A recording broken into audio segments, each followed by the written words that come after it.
Seja muito bem-vindo a mais uma entrevista da FinTrender. E hoje eu conversei com o Roberto Dusky, que é diretor sênior de parcerias e head de RWA da Stellar. É uma rede que acho que todo mundo que está em blockchain já ouviu falar, uma das grandes redes aí de blockchains públicas não permissionárias. A conversa foi muito interessante, falamos sobre RWA, sobre stablecoins, sobre o papel do regulador, sobre CBDC, sobre como a interoperabilidade pode ajudar ou atrapalhar e todo esse ecossistema que está sendo construído aí dentro da Stellar, o crescimento da Stellar, em número de transações, como é que eles estão agora desenvolvendo DeFi dentro dela, depois de uma solução que veio aí há 2 anos atrás, que traz smart contracts para dentro da Stellar. Então, assim, uma conversa muito legal com alguém que, além de estar muito envolvido em todo esse ecossistema, em toda essa discussão, tem uma didática impressionante, né? Então, assim, você vai ver que as perguntas, eu fazia pergunta, a gente discutia e sempre tinha lá um começo, meio, fim. Então, assim, uma conversa muito legal de ver e com muito conteúdo e com muita trajetória, muita bagagem que ele traz aí nesse mercado que espero que todo mundo goste, tá bom? Então, com vocês, Roberto Dunsky.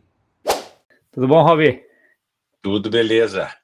Tudo bom. Primeiro, um prazerzaço aí de te ter novamente aqui, né? Segunda vez que você vem aqui para bater um papo gravado comigo, cara. Um prazer enorme aí acompanhar tudo que você tem feito aí e saber um pouco mais a fundo aí de como é que tá todo esse ecossistema da Stellar que você está tocando. Acho que a primeira coisa aqui é saber, eu estava dando uma olhada a última vez que a gente gravou aqui, tem 2 anos. E, aliás, shame on me, porque eu devia ter te chamado antes, né? Porque 2 anos em cripto é uma eternidade, né? Então, assim, ainda mais para um ecossistema tão grande que nem o da Stellar. Você consegue dar uma ideia para mim de como é que foi aí esses últimos 2 anos, etc? Acho que teve períodos aí, a gente está falando de 2 anos, foi em abril de 23 que a gente gravou. Então, assim, estava aí naquela coisa meio ruim, né? Então, assim, foi lá para o meio de 24 que, né, em geral, o cripto começou a melhorar, né? E a atenção começou a voltar. Mas conta um pouquinho dessa jornada aí desses últimos 2 anos para a gente. Claro, não, prazer estar aqui de volta. Enfim, de fato, 2 anos, 1 ano e meio é muito tempo em cripto, mas eu tenho acompanhado aí teu programa e acho que você também está com um hall de entrevistados muito bacana, então normal que não tenha tanta frequência assim. Ah, se pensar de 2023 para cá, eu acho que tem dois ângulos para a gente olhar a progressão da Stellar e talvez até de outros pares nossos, né?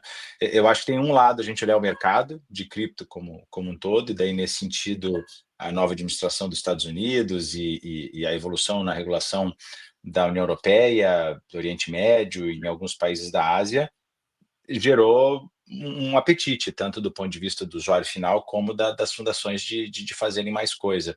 Mas eu acho que o ângulo que talvez mais traduza o como a gente pensa dentro da Fundação Stellar é de tentar não se distrair muito com essas coisas, né? O que não quer dizer que a gente não está acompanhando, a gente tem lobistas, pessoal de policy, de relação com o governo, a gente tem quase, sei lá, 30% da nossa equipe está na área de jurídico, policy e lobby, mas a questão é, a gente acredita no longo prazo, né? Haja visto que a gente já tem 10 anos de existência. Então, nesse sentido, essas flutuações, mesmo quando elas são um pouco mais de longo prazo, elas têm alguns impactos operacionais para a gente, né, especificamente do ponto de vista de budget, porque o financiamento da fundação está atrelado ao saldo de lumens que a gente tem em tesouraria, mas a gente muda muito pouco a nossa estratégia do ponto de vista do que a gente quer construir, onde é que a gente quer chegar. Então, o que eu quero dizer com isso? Se você pegar de 2023 até agora, a gente não teve quase que nenhuma mudança de estratégia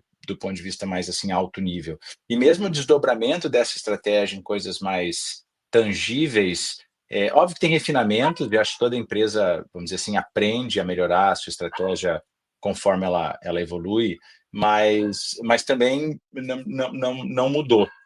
Então, por exemplo, quando a gente estava em 2023, a gente tinha uma preocupação consistente na questão de smart contracts, de contratos inteligentes, e, e essa preocupação, felizmente, se traduziu em resultado. A gente construiu uma plataforma de contratos inteligentes, e a gente tem um ecossistema que, obviamente, ainda está pequeno em comparação com alguns dos nossos pares, mas hoje em dia já tem AMM, já tem Lending and Borrowing Protocols, já tem protocolos de FX on-chain, então Blend, FXDAO, Etherfuse, SushiSwap e outros que já estão disponíveis no Soroban, que é o nome nossa plataforma de contratos inteligentes, né? Então, isso é uma coisa que estava, acho que ainda no papel quando a gente falou, e agora está em total evolução no ecossistema, né? E aí eu posso elaborar mais, mas existe uma série de programas para a gente acelerar a adoção dessa camada de contratos inteligentes. Então,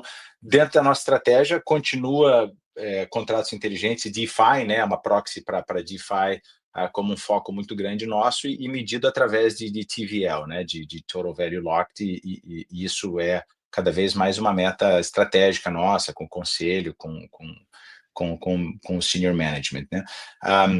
Então, isso não mudou. O outro ponto que não mudou, vamos dizer assim, conceitualmente, mas na prática teve refinamentos, é esse mundo de ativos regulados, né? Que é o meu mundo e a vertical que eu lidero dentro da Stellar. Então, a gente vinha de uma febre de CBDC ali entre 2022 e 2023, acho que no Brasil ainda é um assunto muito quente por causa do Drex, mas ainda com uma hipótese de que haveria uma ou algumas soluções de pagamento construídas em cima de blockchain que seriam revolucionárias. Então, a gente tinha muito tempo e recurso financeiro alocado para esse assunto. O assunto de ativos regulados e melhorar o sistema financeiro, não vou dizer como um todo, que é um pouco presunçoso, mas em algumas grandes pilares do sistema financeiro, continuam sendo um pilar estratégico. Aí o que a gente refina na estratégia, por exemplo, será que é CBDC mesmo? A gente acha que no curto prazo não é onde a gente tem que apostar a maior parte das nossas fichas. A gente aposta muita ficha hoje nas soluções privadas e que não são necessariamente stablecoins. Stablecoins é o mais óbvio e é onde a gente, vamos dizer assim, ganhou mais milhas nesses últimos ano e meio, mas ano passado a gente já teve um crescimento muito grande em derivativos, né, em securities on-chain. Então, eu diria que hoje, em 2025, você vê essa versão atualizada da nossa estratégia em ativos regulados, que continuamos apoiando CBDCs onde a gente acha que tem promissor, que é promissor, né? Por exemplo, agora o estado de Wyoming, nos Estados Unidos, está emitindo a sua própria stable token, que é meio que um ativo híbrido, que não é uma CBDC porque não é federal, mas não é stablecoin privada porque é emitido por um estado. E a gente trabalha com a Circle, trabalha com a Paxos, trabalha com a Tether, mas a gente tem essa questão de trabalhar também com bancos, em depósitos tokenizados, né, que seria o equivalente a um e-money, né, ou seja, em vez de estar lastreado numa reserva de stablecoin, está lastreado numa reserva fracionada de depósito à vista de banco, né? Então longa resposta para essa tua pergunta é que eu acho que não mudou muito ou quase nada do ponto de vista estratégico, houve sim um refinamento de como executar essa estratégia, calcada em DeFi e ativos regulados. Tá bom, eu anotei um monte de coisa aqui, agora a gente vai ponto a ponto aqui, é para deixar você concluir aí. Acho que a primeira coisa, vamos entrando um pouquinho nessa parte de contratos inteligentes, DeFi, que é a primeira parte da tua resposta. Rob, você falou um pouquinho de aumento de TVL, aumento de soluções, trazer soluções para dentro da rede. Eu queria que você desenvolvesse um pouco mais o papel que teve esse desenvolvimento de smart contracts aí dentro, sobre talvez o aspecto de uma interoperabilidade com outras redes. Então, assim, a TVL hoje é uma coisa que é, do meu ponto de vista, é uma coisa muito complexa de se analisar, porque assim, se acaba indo muito para onde o dinheiro está, às vezes inovações, algumas redes fazendo, vou pegar exemplo da Solana com Memecoin, que explodiu o TVL dela em coisas que não são exatamente... eu tento não colocar nenhum juízo aqui sobre isso, mas as Memecoins claramente tem um intuito muito mais de curto prazo do que uma coisa muito mais de longo prazo. Mas o meu ponto é o seguinte, a tua estratégia é um pouco mais de longo prazo, ok, desenvolvemos smart contracts, veio o pessoal de DeFi, como é que a gente consegue atrair esse pessoal de DeFi para ir para a rede Stellar, dado que eles estavam já com soluções em outras redes, né? Perfeito. Acho que é a pergunta aí de $1 milhão, no sentido de que acho que ninguém ainda tem uma teoria consolidada de como tratar esse público de Gen, e eu até não gosto muito dessa classificação, porque eu acho que você bota um monte de gente numa mesma categoria, mas como é que você atrai esse tipo de usuário, né? Algumas das coisas que a gente sabe é que esse usuário ele é chain agnostic, né? Assim, ele quer ir aonde o melhor produto e o melhor resultado existe. Outra questão que é risk taker por natureza, né? Seria dentro do mercado financeiro uma pessoa que está tradando futuros, está tradando derivativos, ou seja, é uma pessoa que confia no seu taco e assume os riscos atrelados a isso, né? Então com essas duas características em mente, a gente está trabalhando com a ideia de ter produtos competitivos do ponto de vista de tanto user experience como de juros, staking e potencial de lucro, de receita para esse usuário, e também entender de que a gente não vai ter um ecossistema cativo na Stellar, né? Então, a interoperabilidade é uma prioridade para nós, tanto na linha de DeFi quanto na linha de Stellar Classic, né? Que é como a gente chama as nossas funcionalidades mais tradicionais de remessa internacional, de international aid, de wallets e coisas nesse sentido, né? Então, eu acredito que no estratégia de construção da nossa plataforma de smart contracts, o primeiro ponto somos competitivos comparando com plataformas pares, e aí o primeiro ponto é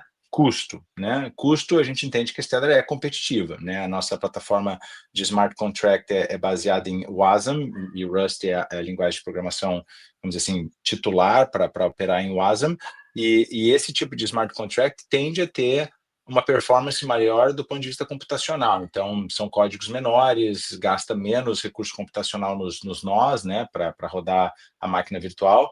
Então, eu não tenho os dados exatos de como está o nosso custo, vamos dizer assim, por linha de código, comparado com Solidity e EVM, mas eu lembro que no começo o projeto já falava em alguma coisa de 8:1, se você estiver fazendo deploy de um contrato de AMM básico, né? Então, você teria um tamanho de código de máquina, uma vez que estivesse rodando nas máquinas virtuais dos nós, 1/8 do tamanho de um código em EVM, né, em Solidity. Isso Então, comparando com a Ethereum Mainnet, né? Com uma Layer 1 nesse sentido, né? isso, sem dúvida, sem Tá dúvida. bom. Honestamente, eu nem sei como comparar Virtual Machine com Layer 2, né? Porque eu não sei se no Layer 2 eles fazem só o Ledger e depois ainda tem que rodar algum tipo de aplicativo no Layer 1, mas a comparação sempre foi feita com base em Layer 1s nesse contexto. Então, a gente tinha uma preocupação com relação à eficiência do ponto de vista computacional e custo, né? E o custo transacional da Stellar continua sendo muito baixo porque não é uma Proof of Stake nem uma Proof of Work, né? A gente tem um consenso relativamente único de Proof of Agreement, e então isso mantém o custo transacional baixo, tanto no nível só de pagamentos, como no nível de rodar smart contracts. Então, parte da nossa estratégia foi ser competitivo em custo, velocidade e trazer para o ecossistema protocolos que já estão fazendo sucesso em mais de uma rede, né? Então, o Uniswap ainda não está na Stellar, mas eu estou usando eles como um exemplo de parceiros que a gente está conversando. E só para fechar, eu acho que o ponto de interoperabilidade é fundamental. Então, a gente tem alguns, vamos dizer assim, pilares dentro do grande pilar de DeFi, que é ter oráculos, né, que a gente confia para fazer price feeding, que a gente tenha protocolos dentro da rede que ofereçam funcionalidades competitivas com outros parceiros, mas a gente também sabe que o usuário final vai querer, se possível, numa mesma wallet, poder fazer deploy do seu USDC na Stellar, na Solana, no Ethereum, e aproveitar da melhor oportunidade lá. Então, nesse contexto, a gente já tem, acho que, umas 3 grandes bridges que estão vivas live. Eu estou fazendo a tradução em tempo real aqui, mas já estão ativas na Stellar, e a gente vai trazer mais. Até o final do ano, a gente deve ter aí 2 ou 3 das top 5 bridges rodando na Stellar, além da Open Zeppelin e outras coisas, para de fato deixar tudo muito, muito simples. A gente é membro agora da Linux Foundation, Linux Decentralized Trust Foundation, que já tem o primeiro conector também da Stellar com o Hyperledger, então que pode fazer essa ponte em 2 etapas, né? Mas a gente quer também fazer direto, né? Com redes públicas. Mas para fechar aqui essa resposta, interoperabilidade, eficiência e trazer os protocolos que são os hypes, os quentes aí nas outras redes a nossa estratégia para trazer usuários para a Stellar. Tá bom. Você comentou também sobre stablecoins, Rob, e falando um pouquinho dos stablecoins e uma outra solução que vocês têm, que não é exatamente stablecoins que você estava comentando aí, que são as redes. Acho que desenvolve um pouquinho para a gente um pouco sobre como é que é esse ambiente de stablecoins dentro da rede Stellar.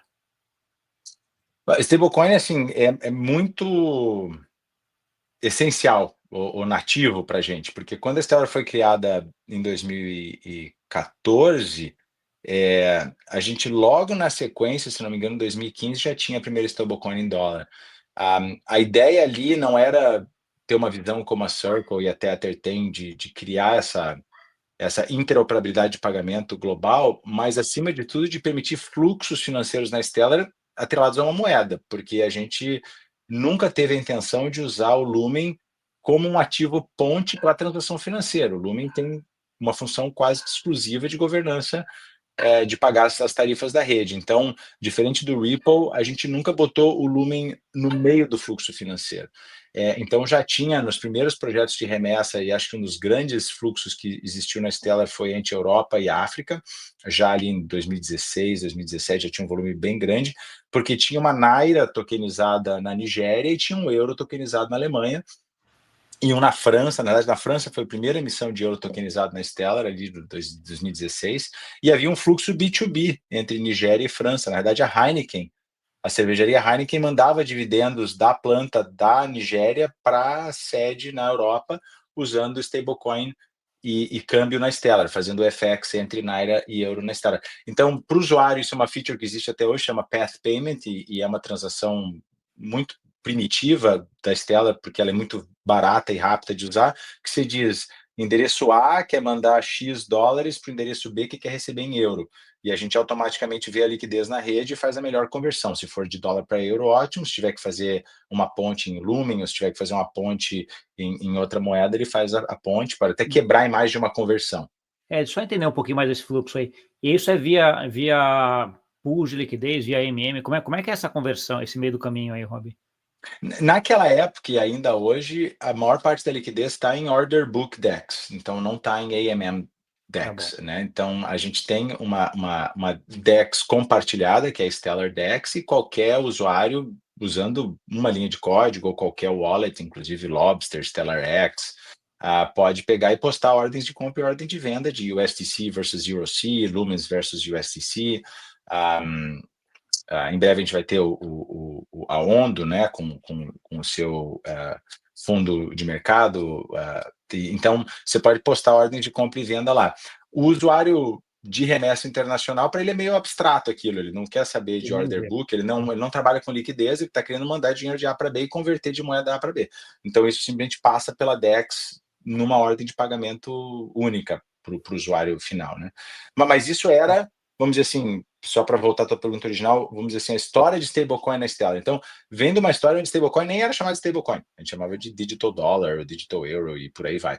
Aí veio Mica, veio Sabium 21, veio uma série de coisas e a gente foi evoluindo conforme, trazendo emissores onde o stablecoin era o produto, né? Naquela época o stablecoin era uma funcionalidade de um produto maior, que era um produto de remessa internacional, que era um produto de câmbio.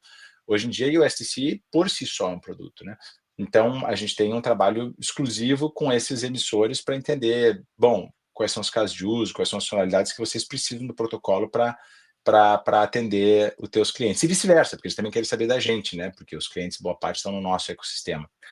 O que eu acho que mudou bastante foi de que, para 23 para cá, algumas coisas se materializaram, assim, que já eram hipóteses naquela época, que o valor de uma stablecoin para o mercado regulado está no mundo de pagamentos, mas está no mundo de entrega versus pagamento, né? Delivery versus payment, essa questão de settlement, né? Ou seja, você tem um real tokenizado que você consegue transferir em tempo real entre dois usuários, ótimo, eu posso estar pagando o lanche que você pagou para mim, ou sei lá, eu jogo tênis, a gente vai rachar o preço da quadra de tênis e eu pago a metade para você. Mas tem uma limitação até onde vai esse mundo peer-to-peer, né? A gente começa a pensar, pô, mas e se eu estou comprando um investimento, um carro, um imóvel, o que quer que seja, esse outro ativo tem como a gente evitar que tenha que ter um cartório, um seguro, um custodiante, uma liquidação feita em D+2, D+3, e aí eu acho que é onde a gente está agora no mercado, que é os bancos, pelo menos os maiores bancos, já entenderam que a sacada está nessa liquidação atômica, né, que o pessoal fala, ou seja, hoje, se você pensar na Stellar, você pode comprar fundos de investimento nos Estados Unidos, e não só esse money market fund, que no Brasil seria o Tesouro Direto, ou o equivalente do Tesouro Direto, ou um LP, né, um longo prazo renda fixa. Você pode comprar S&P 500, que são títulos de índice, e fazer liquidação atômica. Você manda USDC e imediatamente aquilo converte na tua wallet para um token de fundo que começa a pagar juro naquela hora. Em alguns casos, até o juro não é diário, ele paga 2 vezes por dia. E você vê o saldo da tua carteira subindo ali em tempo real. E a qualquer momento você diz, eu preciso comprar um PlayStation. Eu não sei que pessoa que acorda um dia e diz, eu quero comprar um PlayStation, mas ele liquida uma partezinha daquele fundo e em tempo real converte para USDC, e na Stellar você consegue sacar na MoneyGram sem pagar taxa nenhuma em dólar em qualquer Walgreens, CVS, qualquer posto de gasolina, ou usar parceiros para usar no banco, né? Então, a gente está vendo essa evolução da stablecoin como uma contraparte de pagamento em transações um pouco mais estruturadas, para comprar um ativo, para comprar um investimento, para fazer um câmbio. Então é nisso que a gente tem trabalhado hoje em dia, que não é só o supply side de stablecoin, ou seja, vamos emitir stablecoin, não.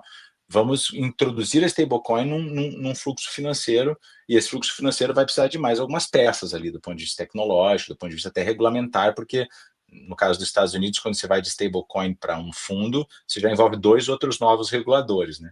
O SEC e talvez o CFTC. Então, enfim, nesse caminho que a gente está indo. Entendi. E aí você está descrevendo um ecossistema onde você tem a stablecoin como sendo um dos tokens do ecossistema, e o outro grande grupo aqui desse RWA, né? Real World Assets, que é o grupo. Acho que a primeira coisa que vem na coisa, como é que você define RWA? Porque é uma coisa bastante ampla, eu já vi gente definindo aí de várias formas, né? Mais restrito, mais amplo. Qual que é a tua definição de RWA, Rob? Ótima pergunta. Um tempo atrás eu até fiz um post no LinkedIn para perguntar para as pessoas o que elas entendiam que era RWA, e eu dei algumas opções. A categoria que ganhou, então vou usar muito mais dados de outras pessoas do que a minha opinião. 70% das pessoas disseram que a RWA inclui stablecoins, commodities e derivativos, securities, né? Então, usando os Estados Unidos como uma proxy do jeito que eles classificam os ativos, a gente teria ativos de pagamento, no caso praticamente o dólar, né? Ativos de commodity, que podem ser físicos como podem ser virtuais, então ouro, litro do suco de laranja, platina, o que quer que seja, e talvez o que todo mundo se refere, que são os securities, né, os derivativos, que nos Estados Unidos podem ser equity, as ações de empresa, e podem ser fundos de investimento, ETFs, ETPs, que são esses instrumentos de investimento que podem ou não estar atrelados a ações de empresa, né? Pode ser só dívida, né? Então, esse acho que é o conceito amplo de RWA, que ainda não é tão amplo como algumas pessoas acreditam que possa ser, porque um quadro, uma NFT de uma obra-prima seria um ativo real tokenizado. Aquele quadro é um ativo real, ninguém pode negar, tem valor e existe no mundo real, e existe um representante digital dele. Mas eu acho que essa interface entre NFT e RWA para a questão de obras de arte, para coisas assim de valor, eu prefiro não entrar nesse mundo, porque fica muito confuso, fungível, não fungível. Então, eu gosto de olhar o RWA fungível, mas que incorpora ativos de pagamento, commodities e investimentos, né? Agora, só para fechar, eu tenho um cuidado de que eu sei que ainda tem muita gente que trata RWA separado de stablecoin. Até quando eu penso em DVP, fala, eu estou pagando com o stablecoin para comprar um RWA, porque ele está pensando no RWA como fundo ou como equity. Sim, não, e tem uma galera que eu já conversei também, que coloca a parte de imóveis, né, dentro de RWA, né? Então, assim, o certificado de propriedade de imóvel como RWA, que não é exatamente uma security, é simplesmente uma certificado de propriedade, vamos dizer assim. Então, assim, por isso que eu comecei a pergunta até para isso, como é que se define, porque assim, é um conceito bastante amplo, mas ele entra nessa ideia de que a gente vai ter tokens aqui dentro, um token representando o dinheiro, né, stablecoin, alguma coisa parecida, e um token representando outras coisas aí, que a gente vai comprar ou vai transacionar, e acho que a grande potência é você fazer esse DVP entre essas coisas, né? E aí vem um pouco da segunda pergunta em relação a isso. Ok, stablecoin já é um ambiente que está bem desenvolvido na Stellar, já tem lá tudo. RWA, eu imagino que é uma coisa, como você mesmo falou, que está desenvolvendo, está começando e está vendo. Conta um pouquinho dos projetos que tem lá dentro, como é que está desenvolvendo isso, quais setores e quais coisas são, quais setores e quais exemplos aí tiveram mais sucesso dentro da Stellar até agora, o que tem para frente que a gente pode esperar?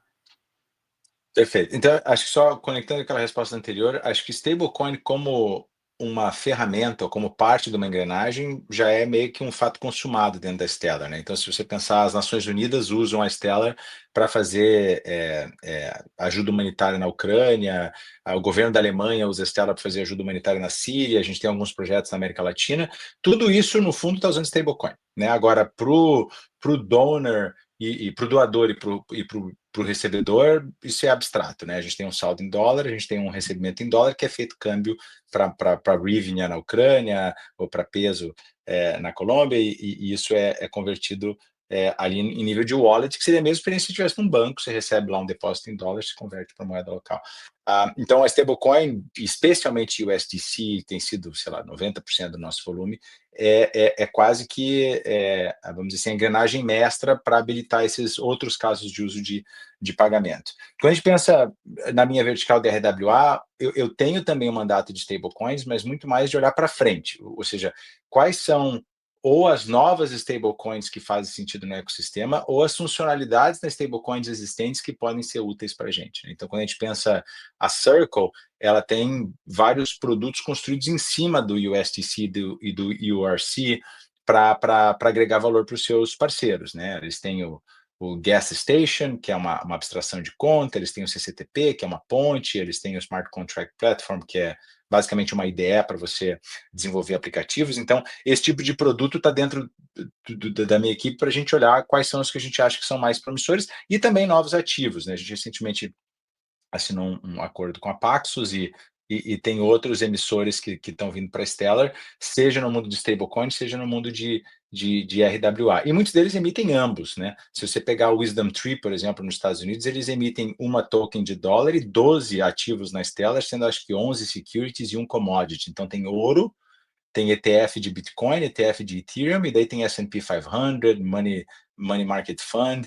Então, lá mesmo, essa questão de você sair de um ativo menos líquido para moeda e de moeda para um ativo mais líquido faz parte de um produto maior, que é uma carteira de investimento, né? Então, hoje a gente pensa na stablecoin no mundo de RWA como um elemento de liquidação. Você precisa ter algo para comprar e algo que depois que você vender, você recebe. Então, no mundo de RWA, a gente está sempre, vamos dizer assim, cobrando e ajudando os nossos parceiros a dizer, não basta emitir um RWA competitivo, mas ter um canal de compra e venda atrelado a stablecoin. Você não vai querer fazer um wire transfer de D+3 para comprar um fundo tokenizado na Alemanha e esperar cair na conta do cara o pagamento, e daí imprimir o extrato, mandar para ele por e-mail um PDF para dizer assim, agora o token está na minha carteira. É um troço meio sem sentido. Então, é aí que a stablecoin entra nesse mundo, e eu tenho fé, mas honestamente tenho meio que recalibrado minha esperança de ter depósito tokenizado nos bancos, né? Porque não tem por que a gente fazer um novo framework contábil para stablecoin para empresas que já têm licença para emitir saldo à vista com reserva fracionada, né? A questão é só se está representando isso num sistema proprietário ou se está representando isso numa public chain. Então, esse é um caminho que existe hoje em dia, o Regulated Liability Network, que é um consórcio que já tem os seus filhos agora, tem o RLN da Inglaterra, tem o RLN da Europa. A gente tem um projeto vivo na Ucrânia hoje chamado TPN, The Transparent Payment Network, que é a mesma coisa que o RLN, mas rodando lá entre os bancos da Ucrânia. Então, já tem 8 bancos que assinaram esse consórcio, que fazem depósito tokenizado. Então, eu acho que a sacada aí está que eles estão permitindo tanto peer-to-peer payment, então eu pagando você em bancos diferentes, ou você indo no marketplace pagando lá no Mercado Livre usando um QR Code, esse pagamento está sendo feito usando o teu saldo em moeda local, mas esse pagamento flui on-chain entre 2 endereços em 2 bancos diferentes. Então, a gente está transferindo depósito bancário, né? E no fim do dia eles têm que fazer o settlement através de reserva no Banco Central, como acontece na SPB, como acontece em qualquer outro país que existe, que tenha um sistema interbancário de liquidação, né? Então, esse é um mercado que a gente também tem esperança, especialmente para o investidor mais qualificado, que não quer ter que ir de fiat para stablecoin para RWA, de RWA para stablecoin. Se você tiver uma interoperabilidade de depósito bancário, você já pode, teoricamente, ir direto do teu saldo de banco para um RWA e voltar.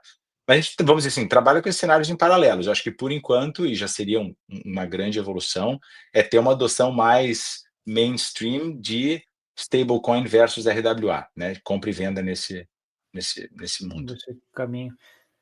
Duas coisas que vêm na minha cabeça aqui, Rob. A primeira é, escrevi um texto, deve ter mais de ano agora, falando sobre que essas stablecoins, se a gente tivesse uma stablecoin que corrige juros, né, que na verdade seria um RWA de título público americano, ela em tese poderia ser usada para pagamento também.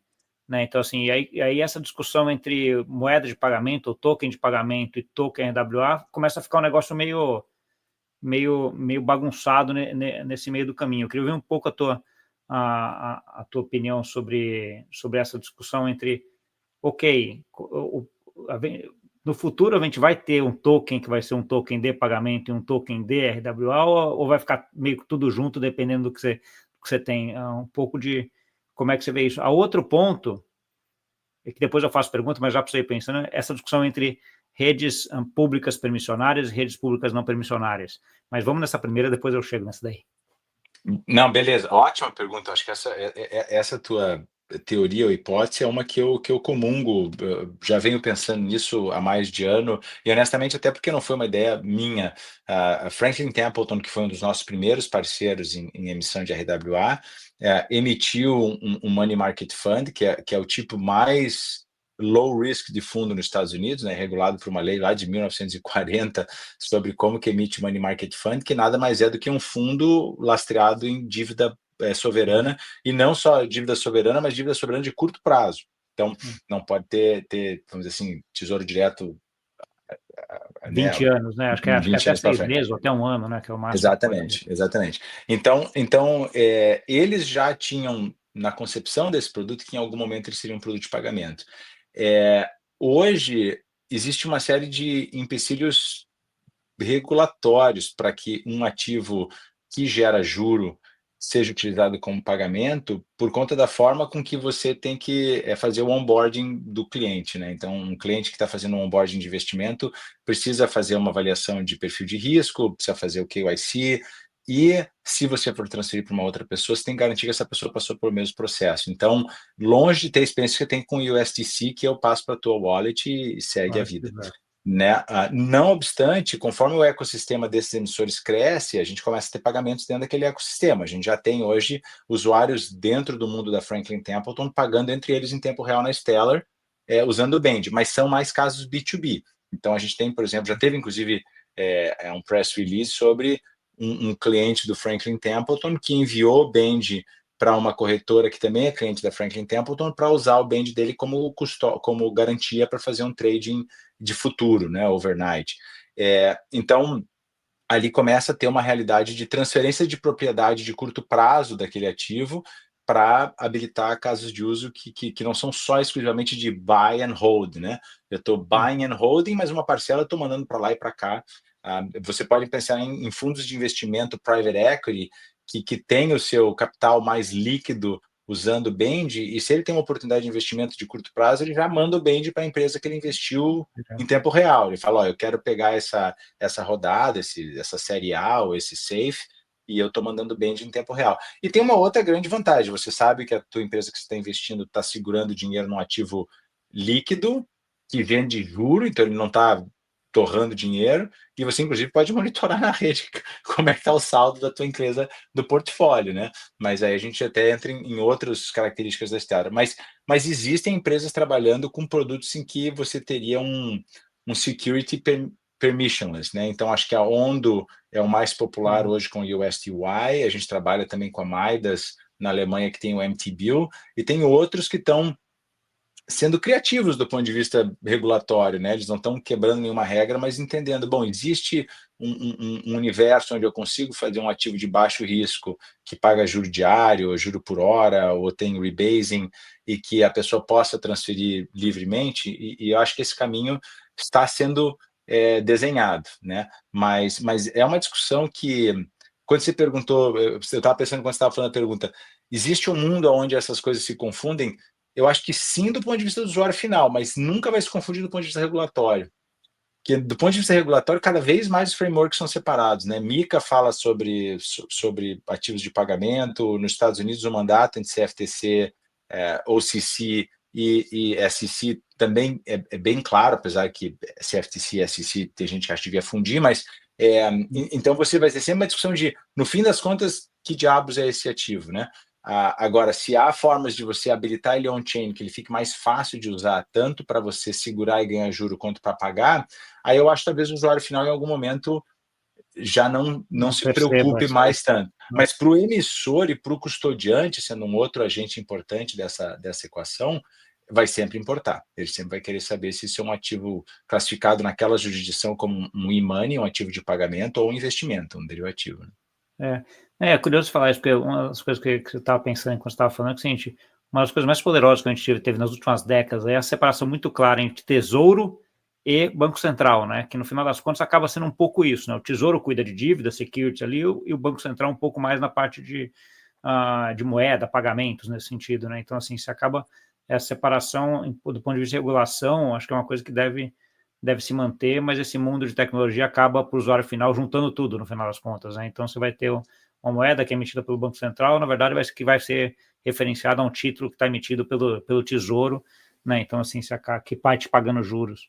Eu acho que é um pouco Eu isso. acho que lastrear com o tesouro não é o problema é você distribuir o juro, né? Não, Porque mas lastrear com o tesouro só reduz o risco do teu ativo de pagamento, mas a hora que você distribui juro, entra todo um mundo de como que você comunica isso para o usuário final, qual que é a expectativa de lucro, qual que é o risco, é aí que a coisa complica, né, do ponto de vista regulatório. Sim, não, meu ponto é agora que você usa esse ativo do tesouro, na verdade, que dá juros, como sendo o ativo de pagamento, né? Como se você estivesse transferindo T-bills, vai? Em vez de você ficar usando dose, você usa T-bills para ficar Perfeito, pagando tudo. perfeito. Tesouro Né? direto, LTF, LTN, Então assim, não, perfeito, que perfeito. do ponto de vista de tecnologia factível, do ponto de vista de arquitetura de sistema, é uma complicação gigante, né? Porque a gente tem hoje uma separação muito grande entre esses. Mas eu acho que até, se for pensar hoje, os sistemas não deveriam ser a nossa principal barreira. Eu acho que a principal barreira é você ter um pouco mais de clareza do ponto de vista regulatório de poder ou não poder fazer isso. Porque se você olhar a forma com que alguns desses tokens de renda fixa estão sendo construídos, eles têm um pegging do dólar melhor que stablecoin. Se você pegar o Band, por exemplo, que já existe por 3 anos na Stellar, um Band vale $1 com muito mais estabilidade do que o USDC e o USDT, porque quando teve aquelas dores de barriga ano passado com o SVB, com o Signature, as duas moedas tiveram depegging. Então, eu acho que a garantia de que $1 vale $1 ou R$1 vale R$1, se você estiver usando um tesouro direto ou um money market fund, isso aí já está bem resolvido, inclusive como que você vai ganhar o juro. Eu acho que a discussão está: pode uma pessoa transferir um ativo que incide juro a outra pessoa sem ter uma relação comercial? Porque o pagamento peer-to-peer não é uma relação comercial, né? Eu estou pagando para você uma coisa que eu e você concordamos ali na conversa. Agora, a hora que eu estou te mandando uma coisa que rende juro, a presunção é que eu estou te vendendo um produto com uma expectativa de lucro. E daí incide. Enfim, eu não sou advogado, estou só dizendo que aí é onde Não, as tem coisas. um monte de coisa. Por exemplo, tem a questão tributária, né? Então, se aquele ganho que eu tive até agora, quem que vai pagar? Você vai pagar o total ou eu pago até agora, você paga depois, né? Então, assim, tem um monte de questões aqui que, na hora que você começa a juntar isso, complica. Mas eu gostei da tua visão de que, assim, acho que talvez para o usuário final isso aí seja pouco importante, de certa forma, toda essa divisão, mas as funções vão ficar bem separadas para que a gente consiga até ter controle sobre como o negócio está funcionando, mas o usuário final vai pegar lá um título anti-bill e pagar com o T-bill o carro dele que ele está comprando, vamos dizer assim, mas você vai ter todo Isso. esse processo separado e ajustado, né? Acho que E outra sacada que é bem simples, mas bem importante, é você fazer a unidade do token dessa security atrelada a uma unidade de uma moeda. Ou seja, um Band é $1, um não sei o que é €1, porque daí fica muito fácil de você fazer essa equivalência na cabeça. Você não pode falar assim, eu tenho 2,5 cotas do fundo de tesouro. Não, daí acabou, o cara já não sabe direito quanto que isso vale, coisa e tal. E aí o juro vai pagando todo dia ou toda hora, dependendo da lógica do produto, em frações daquela unidade de recebendo R$1 ou mais daqueles Exatamente. tokens, né? Exatamente. Acho que é um modelo que é isso. Segundo ponto lá, redes permissionárias e redes não permissionárias, né? Então, quando a gente faz discussão de DREX e CBDCs, que eu tenho tido muito aí nesses últimos 2 anos, eu vejo claramente uma discussão entre eu preciso ter controle sobre essa rede. Uma rede não permissionária é uma rede que eu, como regulador, não tenho controle. Ela pode, vou pegar o exemplo da Ethereum, de repente ela é Proof of Work, todo mundo decide para Proof of Stake, eu não sei se é bom ou se é ruim, mas mudaram e eu não tenho controle sobre isso. Como é que eu, regulador, vou colocar toda essa parte do sistema financeiro de um país ou do mundo inteiro numa rede onde eu não tenha controle? E aí acaba tendo um monte de, que eu brinco até, escrevi um texto até com esse título, todo mundo criando blockchain para chamar de sua. Né? Então, assim, todos os bancos, empresas, cada um colocando uma blockchain aí para falar assim, para colocar esses gates, e aí a interoperabilidade vira aquela bagunça maior ainda do que a gente já comentou. Como é que é a tua visão entre essa discussão entre redes públicas permissionárias, né, de bancos centrais, de empresas, etc., e redes públicas não permissionárias, como a Stella? Esse talvez seja um assunto que evoluiu menos do que eu gostaria de quando a gente falou para agora, né? Em partes, porque eu acho que a essência da tecnologia não mudou quase nada de lá para cá, assim, né? Em 2 anos ou 3 anos. A gente tem o conceito de redes permissionadas sendo talvez a Hyperledger a mais popular, e o conceito de rede pública, pública no sentido de aberta, também a mesma coisa com que era há alguns anos atrás. E parte do que eu acho que previne essa evolução é clareza do que os reguladores esperam de controle. E hoje, talvez, é meu maior desafio quando eu falo com grandes bancos e bancos centrais é entender deles o que exatamente eles querem controlar. Tem um consultor que a gente trabalha com ele, e eu acho ele genial, ele recentemente falou naquele podcast Odd Lots da Bloomberg, o nome dele é Austin Campbell. E ele advoga ou ele defende um principle-based regulation ou um use case-based regulation, né, no sentido de que você quer regular o que a pessoa está fazendo, ou você quer regular o que aquele pessoa física ou pessoa jurídica quer atingir com aquela atitude. Você não quer regular a tecnologia que está por trás do que ela está fazendo. Primeiro, porque vai mudar a tecnologia e você vai ter que mudar a lei. Então, extremamente custoso esse processo, né? E segundo, porque você acho que está se metendo onde teoricamente não deveria, né? Ou seja, eu acho que hoje em dia, até onde eu sei, ou quando eu trabalhava em banco, o Banco Central não certificava sistemas de core bancário. Eu não tenho fornecedores de core bancário que são homologados pelo Banco Central. Eu, como banco, decido o risco da tecnologia que eu vou usar. Se ela é mainframe, se ela é cloud, se ela é data center na minha premises, se ela é baixa plataforma, alta plataforma, isso é uma decisão do banco, né? O banco é uma entidade que tem licença e tem responsabilidade. A mesma coisa sobre blockchain. Se ela quer usar uma blockchain, cabe ao banco fazer a diligência daquela tecnologia para o caso de uso que ela está construindo. Então, nesse sentido, eu acho que os reguladores deveriam dar mais clareza do que eles esperam do banco do ponto de vista de segurança. E, honestamente, talvez eles já tenham deixado isso claro. Esse é o outro ponto, né? O que os bancos talvez tenham medo hoje de chegar a bancos e dizer assim, não, mas eu estou cumprindo tudo que você me pediu, mas usando Ethereum. Daí o cara, não, pera lá, se for Ethereum, tem essas outras 20 perguntas aqui.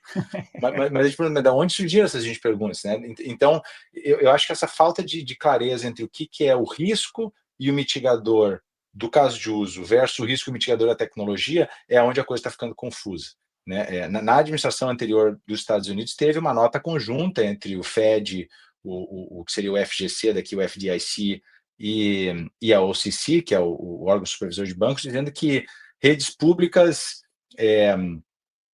não seria a melhor opção para bancos e os bancos teriam que garantir o safe and soundness dessa infraestrutura para os seus clientes.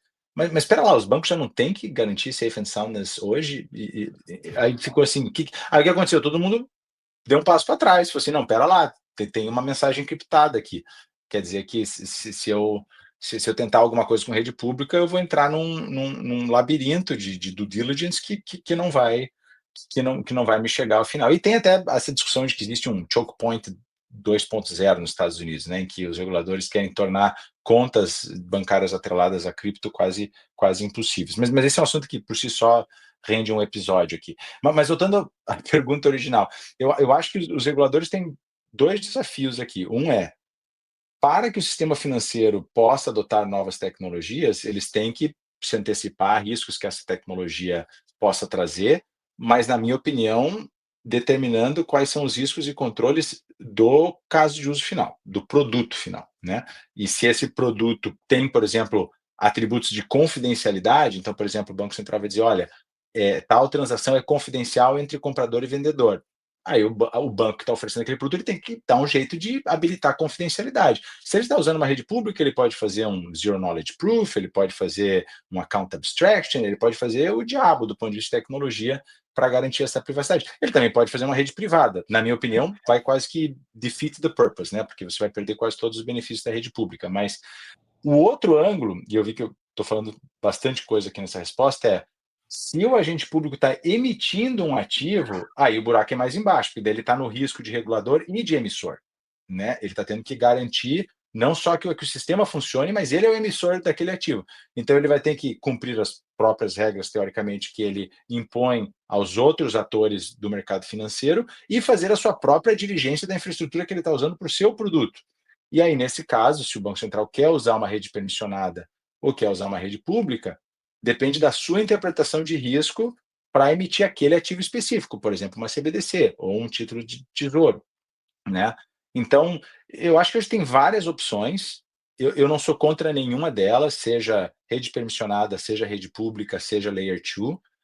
Eu só acho que a decisão de qual tecnologia usar deveria estar atrelada a uma análise de risco do produto que está sendo oferecido, e não simpatia por uma tecnologia ou outra. Porque a tecnologia vai mudar, daqui a pouco vai ter Layer 3, vai ter um híbrido de permissionado com não permissionado, e aí a gente vai ter uma opinião para cada vez que sair uma versão nova. Eu acho que isso aí é cansativo e não produtivo. Sim, sim. E acho que tem um fator assim, em algum momento essa interoperabilidade vai ser fácil de ser feita também, né? De uma para outra. Então, daí, no final das contas, você vai estar operando na Layer 6 e não vai estar nem sabendo, de certa forma, né? Porque você vai ter coisa. Então, assim, essa divisão de risco entre as coisas que é importante. Eu vejo um pouco de dificuldade do regulador conseguir ajustar o que a gente tem hoje para um pensamento dessa forma, né? Acho que talvez seja essa grande ponto que a gente tem hoje, né? Porque ele não está acostumado a regular por caso de uso ou por coisa. Então, assim, ele acaba tendo uma regulação um pouco mais fechada. Mas eu confesso que eu precisaria pensar um pouco mais até nessa tua resposta, porque você tem vários parâmetros aqui para Eu vou pensar, te dar mas um exemplo que eu acho que ajuda a pensar sobre isso. Assim, não é raro a gente escutar de alguns bancos a preocupação de estar emitindo um ativo numa rede pública, e como os nós são remunerados por fazer validação ou por fazer mining, esses nós são públicos. Eles podem estar, por exemplo, na Coreia do Norte, eles podem estar na Venezuela. E eles, por uma legislação existente há séculos, não podem fazer negócios ou gerar lucros para empresas em jurisdições sancionadas, né? Mas isso, na minha opinião, está na diligência de risco do banco, né? Obviamente, os bancos precisam aprender sobre blockchain, muitos deles têm experts no assunto e eles sabem disso, como andar para frente. Eles sabem, olha, se a gente emitir uma stablecoin na Ethereum ou na Lightnet, tem um nó na China, tem um nó na Coreia do Norte. Nesse sentido, se eles forem o validador dessa rodada, eles vão ter uma recompensa que alguém pode dizer que uma fração daquela recompensa está atrelada a transações usando o nosso ativo. Perfeito, aí você tem alternativas para isso. Na Stellar, por exemplo, os nós não são remunerados por validação. Então, você não tem um link direto entre o teu produto e, eventualmente, alguém lucrando num país sancionado, né? Eu estou usando a Stellar aqui, em partes, para fazer um pouco de merchandising, mas porque essa tecnologia pode existir em outros lugares. A gente também dá a opção para que o emissor diga, olha, o ledger do meu ativo vai ser só nesses nós aqui. Por exemplo, a IBM, a PwC, a Franklin Templeton. Então você só confia naqueles nós para terem o saldo do teu ativo. Que seria um modelo quase que permissionado, mas numa rede pública, né? Então, volta um pouco a ir no detalhe e ver se isso já não é coberto pela regulação atual, entendeu? Mas é engraçado que daí gera esses estigmas e a pessoa fala assim, não, não, não, mas se eu fizer alguma coisa em blockchain, eu vou estar dando dinheiro para uma empresa na Coreia do Norte. Mas qual empresa, qual transação, qual nó na Coreia do Norte? Vamos descer um pouco mais essa conversa em detalhe, entendeu? Então, eu sei que esse é um grande estigma, né? O segundo estigma é o da privacidade, que eu acho que é um assunto super pertinente, mas também está travado num nível muito alto de detalhe. Ou seja, o pessoal fala assim, não, existe sigilo bancário. Perfeito, existe sigilo bancário. O que da blockchain quebra o sigilo bancário? Porque você não tem nenhum dado pessoal na blockchain, né? Teoricamente, não como a gente recomenda que as pessoas implementem os produtos. Aí o pessoal fala o seguinte, alguém pode ficar monitorando as transações da rede e fazer uma inferência de que o endereço X pertence a tal pessoa. É possível, ele provavelmente pode fazer isso em outros mecanismos também, ficar na porta do banco, ficar monitorando a transação de cartão de crédito. Agora, tudo bem, se isso ainda for um problema, existem várias tecnologias para a gente abstrair essa informação, que não é o tornado cash necessariamente, tá? Tem outras coisas muito mais inteligentes que isso. Então, eu acho que volta ao ponto, por isso que eu falei que esse assunto é um assunto que não evoluiu muito, porque a gente ainda não tem clareza, seja nas dores ou na expectativa dos reguladores, para a gente ver quais são as melhores soluções. Eu hoje acho que a gente já tem ferramentas para endereçar boa parte dessas preocupações há alguns anos, mas a gente não consegue chegar esses agentes entre si não concordam com o que eles querem. Eu já tive discussão, não vou nomear qual Banco Central, que num call eu tinha duas pessoas do mesmo Banco Central dizendo a gente quer esse tipo de privacidade e sigilo, e outro cara, não, a gente quer esse nível de transparência e rastreabilidade. Eu falei assim, eu posso fazer as duas coisas, mas não ao mesmo tempo. Então, assim, a gente tem que decidir, né? Não, acho que essa parte do regulador é coisa. Mas isso daí também acho que talvez seja um processo, né, Rob? Porque assim, acho que o regulador tem aprendido muito esses últimos anos também, até em lidar com tecnologia, vai.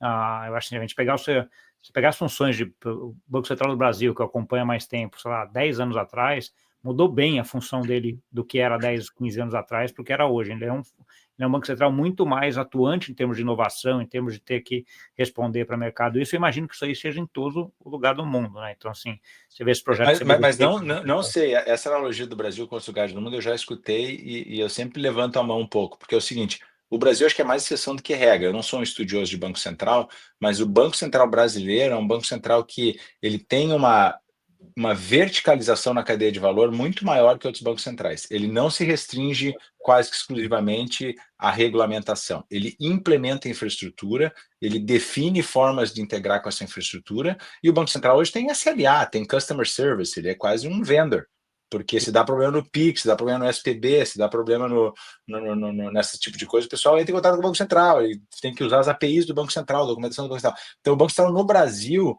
ele é um agente de mudança, porque ele de fato constrói as soluções. Um exemplo claro por que aqui no Canadá ainda não existe pagamento em tempo real é porque a documentação de como deveria funcionar existe há uma década. Mas como o Pix nunca saiu do papel, os bancos entre si não se concordam para quem vai implementar, e não tem uma TecBan para ter tipo um consórcio de bancos ou uma FEBRABAN. Então, eu acho que o Banco Central aprendeu, em partes até pela dificuldade que é de ter consenso nessa indústria, que se você quer inovar, às vezes tem que ser um pouco de cima para baixo. Tem que ser mais centralizado. Então, acho que agora o CBDC é um exemplo em que o Banco Central está aprendendo e acho que sofrendo com esse processo também de entender que não é só dizer, tá aqui as regras, é assim que abre uma conta e aqui está o nosso CBDC atacado. Não, vai ter que dizer bem claro como é que isso aí chega no varejo, como é que faz um DVP com tesouro direto, e por aí vai. Então, nesse sentido, eu tenho muito orgulho e admiro o Banco Central do Brasil pela sua ousadia, pelo quão, além, talvez, do seu mandato original, ele executa em pró da inovação, né? E haja visto que hoje o Brasil tem um dos melhores sistemas de pagamento do mundo. Mas não à toa, né? Não é porque alguém escreveu um regulamento muito criativo sobre o Pix, né? Muito bem escrito. Isso não ia mudar nada, né? Mudou porque alguém foi lá e construiu, né? Então...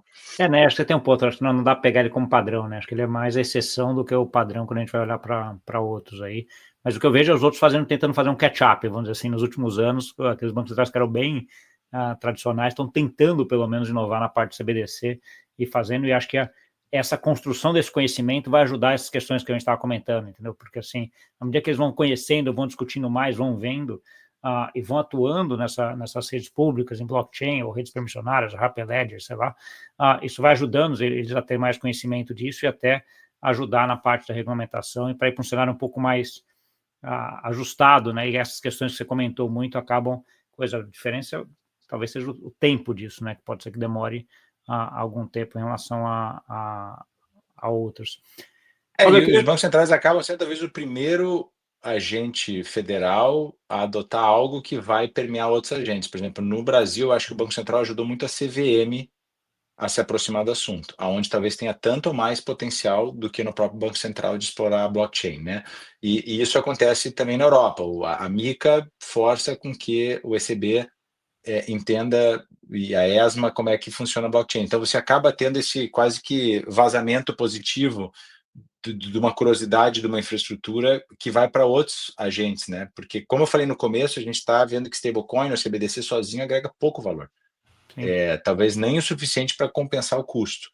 É a hora que você começa a conectar esses ativos com outros ativos digitais e torna essa transação online, que a coisa começa a ter valor. Mas daí você precisa que esses outros players entrem na jogada. Por exemplo, você pode ter um seguro pagando o sinistro em stablecoin, um depósito tokenizado, porque eventualmente tinha uma cláusula no contrato que foi ativada on-chain lá. Você vai na polícia, mostra uma foto da colisão, os caras dão um certificado on-chain e isso dispara o pagamento. Mas daí tem que ir para o regulador de seguro, para o regulador de derivativos. Então, é uma jornada, sem dúvida, é uma grande jornada. Sim, sim. Eu vou pegar uma frase, eu entrevistei o Fábio Araújo lá do Drex, né, do Banco Central do Brasil, um tempo atrás, ele tem uma frase muito curiosa em relação a isso, que ele falou assim, o Pix, a gente desenvolvia tudo interno, quando a gente fez o release do Pix, todo mundo já sabia usar. Era só ali, pagamentos, a gente teve que ensinar 2, 3 coisinhas, já estava claro. O Drex, se eu botar o Drex, a plataforma de blockchain do Banco Central que eles estão desenvolvendo, e colocar na rua, no dia seguinte não tem nada, porque ninguém sabe o que fazer lá dentro. Então, assim, eu preciso desenvolver um sistema, eu preciso desenvolver seguro, chamar o pessoal da seguradora, CVM, etc., do imobiliário, para fazer token aqui, para começar já a soltar com alguma coisa para depois desenvolver, né? Porque se eu solto ela sem nada, então, assim, essa estratégia de lançamento deles também é bem interessante, porque, assim, é outro bicho, né? Outra coisa mais complexa. Eu queria escutar um pouquinho agora, mudar um pouquinho, falar um pouquinho sobre a rede Stellar esses últimos 2 anos. Você falou de aumento de TVL, de aumento de transações. Conta um pouquinho em que passo está, como é que foi isso, que está, qual é o efeito do token nativo dela ali dentro, como é que ele está atuando, ele é deflacionário, não é? Ele é inflacionário? Conta um pouquinho disso aí para a gente. Perfeito. Bom, a Stellar, e isso eu escuto até dos nossos parceiros, né?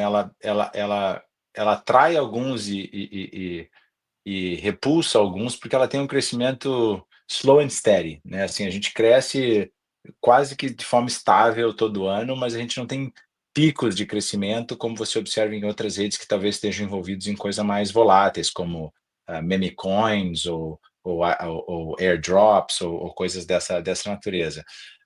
Eu não tenho os números aqui fechados na minha cabeça, mas eu acho que a nossa base de usuários está crescendo em torno de 15% ao ano, então a gente está agora com, acho que 10 milhões de endereços na Stellar, né, de endereços que têm algum trust line, né, ou seja, eles confiam em algum ativo, né, a Stellar tem esse mecânico que você cria um endereço, mas criando o endereço a única coisa que você pode fazer é ter lumens, que é o token nativo. Para você começar a transacionar com qualquer outro ativo, você tem que confiar naquele ativo, você tem que dar um flag lá, trusted asset, né, então a gente monitora contas que trust algum asset, ou seja, eles entraram na Stellar para fazer alguma coisa além de ter lumens, né? Então, a gente está nessa linha aí de acima de 10 milhões de usuários. Do ponto de vista de RWA, a gente vem crescendo também slow and steady. Teve um momento ano passado que a gente chegou próximo de $1 bilhão em AUM de RWA, então aí inclua tanto Money Market Fund como stablecoins, né, naquele conceito mais amplo de RWA.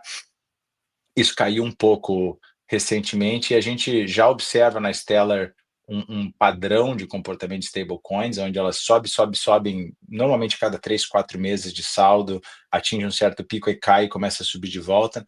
E isso é uma coisa que acontece em outras redes, eu até teve algum momento que eu mergulhei mais nos números, e isso é meio que um rebalancing global de stablecoins que no geral desemboca na Binance, por incrível que pareça, ou seja, você tem uma série de pessoas usando stablecoins para pagamento, para remessa internacional, no nosso caso, para fins humanitários, e essas pessoas em algum momento vão resgatar essas stablecoins, né, para alguma outra coisa. E esses grandes consolidadores de stablecoin, as exchanges, os pools de liquidez, em algum momento isso desemboca ou na própria Circle, ou na própria Tether, ou na Binance, e aí ali existe ou um rebalanceamento, muitas vezes indo para Ethereum, para conseguir ter mais opções de juro de grandes tickets, né?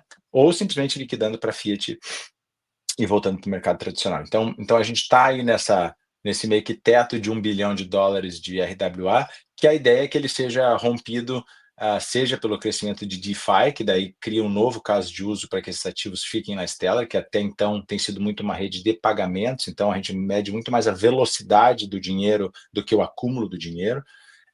E aí, nesse sentido, só para te dar alguns números, por ano, um USDC troca de mão mais de 20 vezes na Stellar. Desde que o USDC foi emitido na Stellar, eu acho que a gente já teve 40 vezes que cada dólar trocou de mão, né? Eu até passei um dado recentemente aí que ficou público que a gente tem 80 vezes o volume de pagamento do que a gente tem de média de saldo. Então, se você imaginar que, se você fizer uma média móvel de USDC na Stellar, você vai chegar no número lá de, sei lá, $300 milhões, você tem 80 vezes esse número em volume de pagamentos, né? Então, muito uso dessa moeda para pagamento versus, eventualmente, uma rede que a pessoa pega e trava num liquidity pool ou alguma coisa desse sentido, né? Então 10 milhões de usuários, em torno de 1 bilhão de RWAs. Do ponto de vista de transação, os números são muito grandes, né? É difícil de falar, acho que a gente já está acima de 18 bilhões de transações aí histórica, 10 bilhões de transações de pagamento, então começa a ficar aqueles números assim, tipo, já não dá mais entender o que isso quer dizer, né? Eu acho que um número que é interessante, que a gente nunca tinha falado sobre isso, e isso revela um pouco, acho que seja a minha idade, seja de onde eu vim, que outro dia eu falei assim, caramba, a gente é uma plataforma Six Sigma e a gente nunca falou isso, aí metade das pessoas estão dizendo, Six Sigma, que diabo você está falando?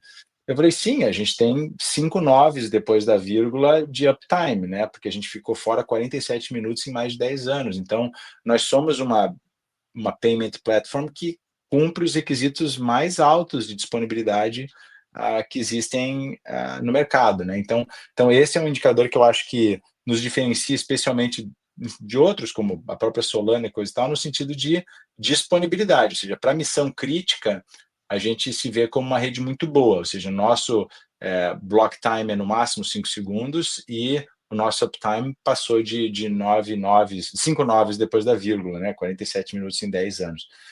E ninguém perdeu dinheiro, a rede só pausou por 47 minutos para a gente ter que fazer um update. Então, acho que dá meio que uma visão geral.